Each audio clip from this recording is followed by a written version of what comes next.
mission is to interpret and portray the history of airborne and special operations in the Army. And as that guide, that's what drives us to pick certain stories to tell.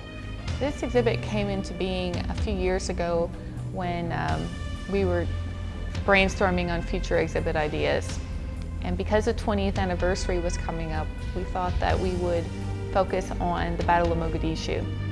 It's an important story to tell, especially in this community, and also because of the way that that mission was portrayed in the media.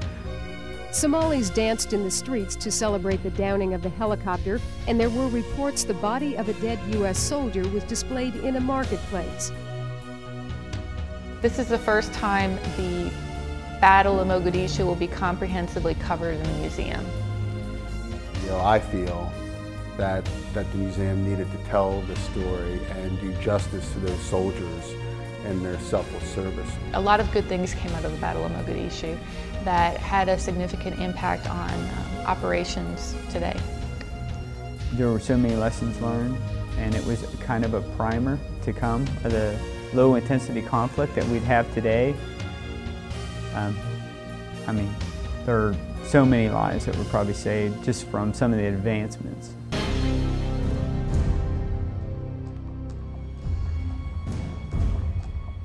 We knew that we could not create Mogadishu exactly. First challenge we had is space. You know, we're trying to put a lot of artifacts, props, scenery. We wanted to include elements of Mogadishu, of its architecture, of the crumbled walls, the bullet hole-pocked buildings.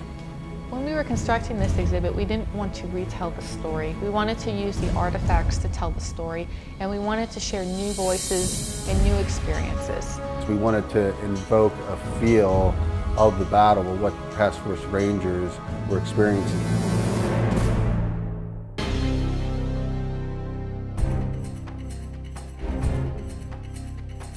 Jim Barlinski, the director, he's the visionary of the exhibit. Scott Pelletier, he works on the exhibits and creating a realistic environment. Well, the first thing that I strove for is accuracy. Spoke to veterans of the battle. Also did a lot of research online, looked at some books, looked at a lot of pictures. Tried to get a feel for the street in Mogadishu. Jimmy Franklin's our facility maintenance guy, and he kind of switched hats and he became a construction specialist. Nicole, she serves as the curator of the museum. She is the primary researcher for the exhibit. We worked with a number of organizations throughout the exhibit process. For the first time, I believe we've really worked with Special Operations Command in a close manner to make sure that this exhibit was accurately and sensitively portrayed. A big part of this exhibit, I have to say, would be our visual information team at Fort Bragg. They created the graphics, they created the film clips that go along with the exhibit, conducted video interviews, and they helped this exhibit come alive. When we worked on this exhibit, we consulted with a graphic designer who's actually a practicing artist as well. His name is Frank Williams. The focus of the exhibit is to focus on conflict. And Frank worked with us on creating the feel for Mogadishu. So he designed kind of the template for the exhibit. And they both had to convey a message. That message is combat. And the colors that represent combat, in this particular case, would be the red and the yellow.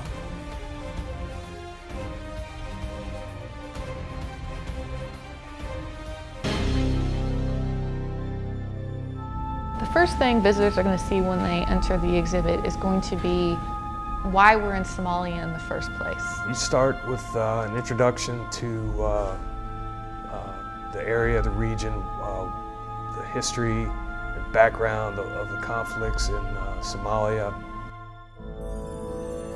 And then once you go through that area, you'll see a typical weapons market, and you'll see a map of Mogadishu, and you'll be introduced to Task Force Ranger, what their mission was.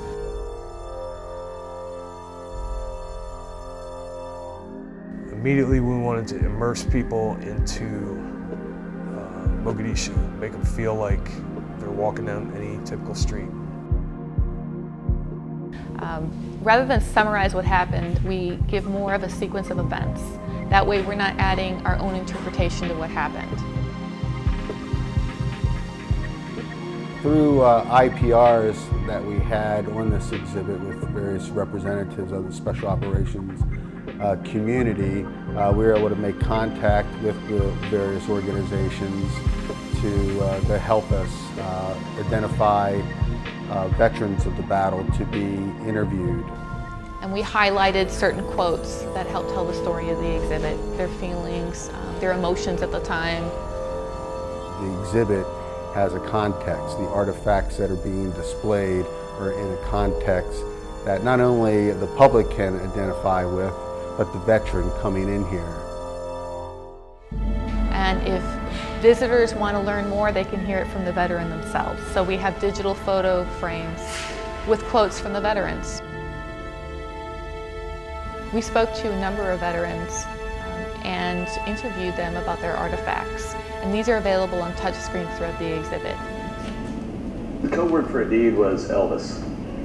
I don't know where it started from, whatever, but it was finding Elvis, and we got these hats, and I don't remember where it came from or who got them, but I was going through my stuff last night, and I found all these old newspaper clippings, and then I pulled out the hat, so it has a tag on it of Elvis. The wreckage of Super 61 is really the heart of the exhibit. It's the rotor, which is the most identifiable piece of the wreckage. There was just so much wreckage, we could include all of it in this gallery. They were sitting in an area of Mogadishu for nearly 20 years, and there was a building that was going to go up. They contacted us and told us that they had recovered Super 61. It was overpowering when the crate opened up and we saw the artifact. It's powerful. I mean, the pieces speak for themselves.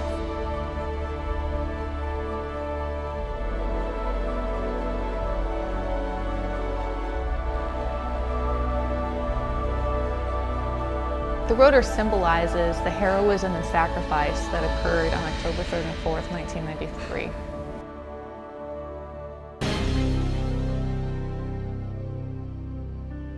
Another thing we also include is the impact that this battle had on the family.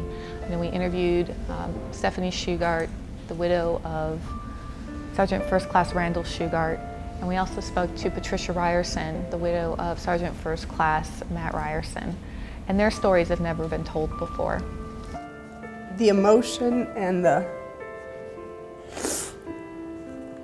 passion and the thoughts in the letter, not only for Jacob and Caleb, but for all of his friends who were injured and all of the wives who were suffering. It was very comforting. The last thing we want people to see when they leave is a legacy wall. And actually the speech on the wall was something that General Garrison requested we put up in the exhibit.